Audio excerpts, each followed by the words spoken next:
Assalamualaikum warahmatullahi wabarakatuh. Perkenalkan, nama saya Nabila Zaratul Mufida dengan NIM 15211913072. Di sini saya akan mendemonstrasikan tentang pemeriksaan abdomen. Assalamualaikum, selamat pagi Bapak. Perkenalkan, saya perawat Nabila dari Universitas Airlangga. Dengan Bapak siapa? Alamatnya? Umurnya? Apakah saya boleh izin untuk melihat gelang identitasnya? Baik. Saya di sini akan melakukan tindakan pemeriksaan abdomen yang bertujuan untuk memeriksa apakah bagian area abdomen Bapak ada kelainan. Apakah Bapak bersedia? Baik, terima kasih. Yaitu selanjutnya meminta izin pasien untuk membuka bajunya terlebih dahulu. Permisi Bapak, saya izin membuka baju Bapak terlebih dahulu. Apakah Bapak bersedia? Baik.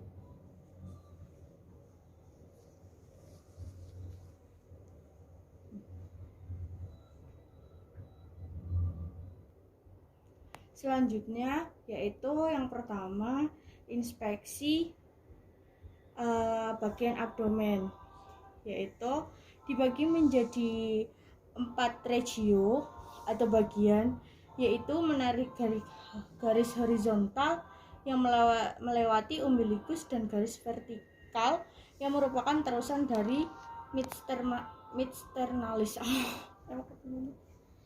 Ulang. Pemeriksaan abdomen yang pertama yaitu dengan inspeksi. Area abdomen dibagi menjadi 4 regio atau 4 bagian, yaitu menarik garis horizontal yang melewati umbilikus dan garis vertikal yang merupakan terusan dari midsternalis. Ada yang mengatakan dinding abdomen dibagi menjadi 9 regio, yaitu dengan melakukan penarikan garis horizontal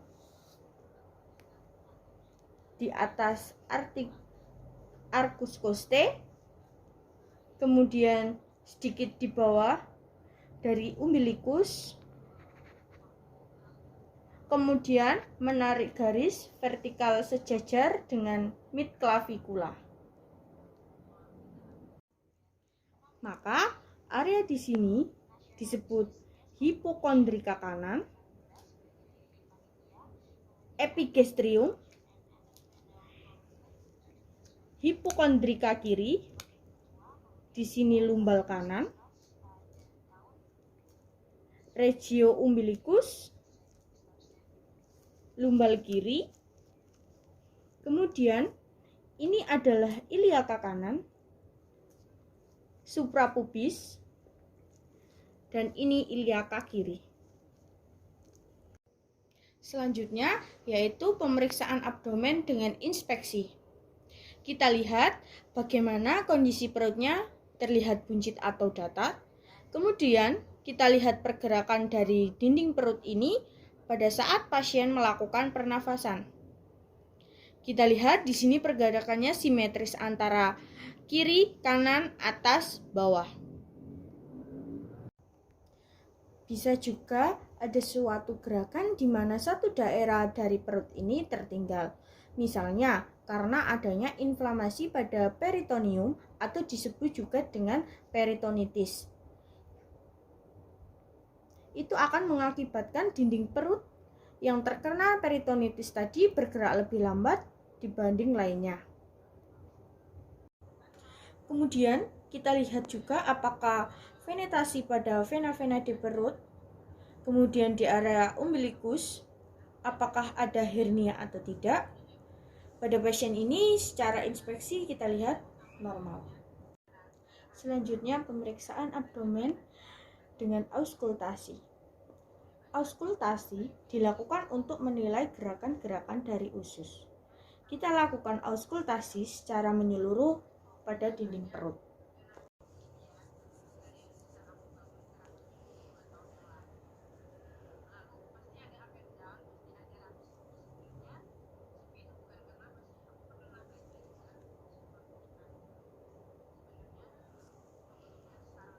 Kita dengarkan frekuensi dari bising usus pada pasien ini.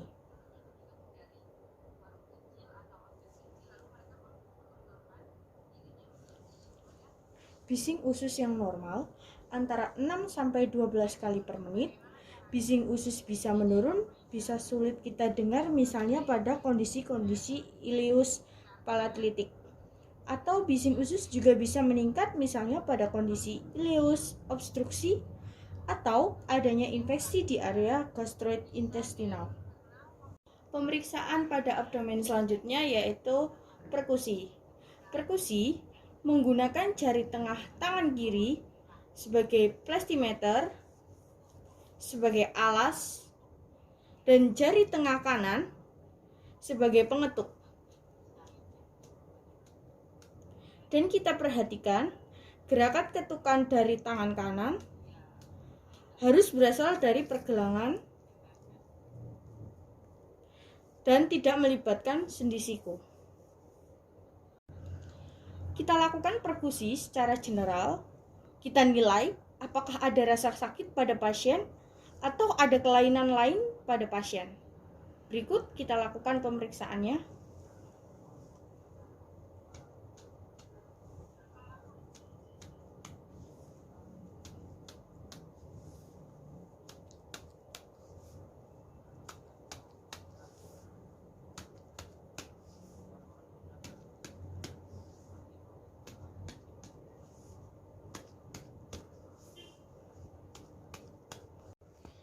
Perkusi yang normal akan menghasilkan suara timpani pada dinding abdomen.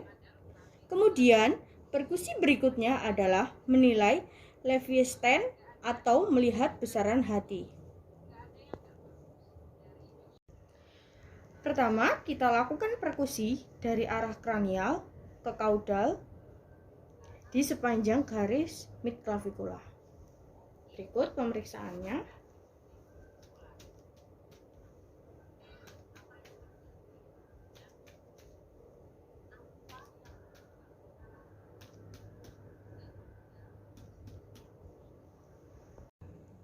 Kemudian kita lakukan perkusi dari kaudal ke kranial sepanjang garis midclavicula.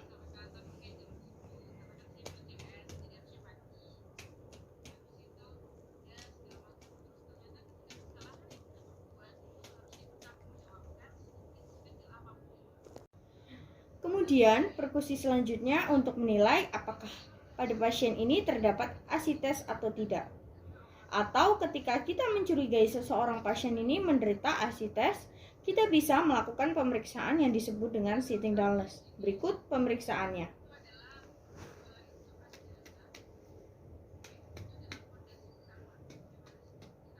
Permisi Bapak, bisa miring ke kiri?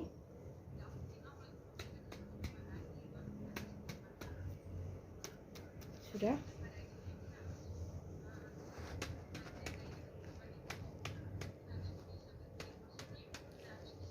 Miring ke kanan.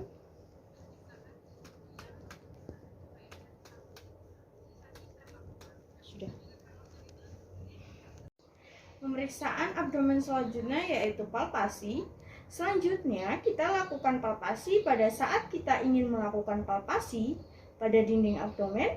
Kita harus meminta pasien untuk melakukan penekukan pada kedua tungkainya. Permisi Bapak bisa menekuk kedua kakinya terlebih dahulu.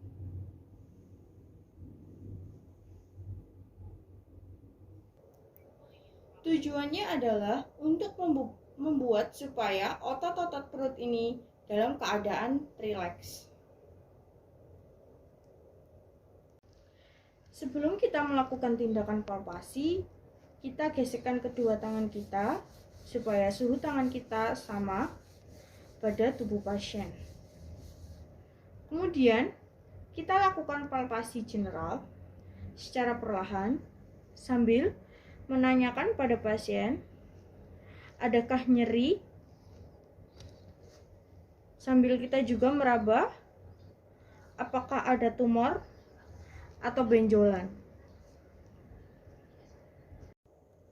Setelah melakukan palpasi, secara general kita akan melakukan palpasi untuk menilai apakah ada pembesaran hati, pembesaran limpa, dan pembesaran ginjal. Minta pasien untuk menarik nafas dan lakukan seperti parabola.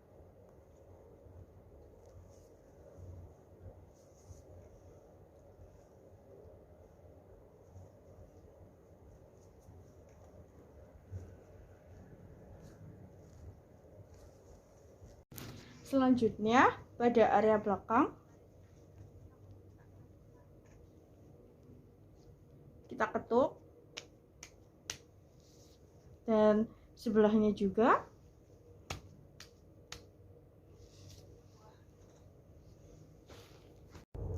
Sekian, terima kasih video demonstrasi dari saya. Apabila ada kesalahan, mohon maaf. Wassalamualaikum warahmatullahi wabarakatuh.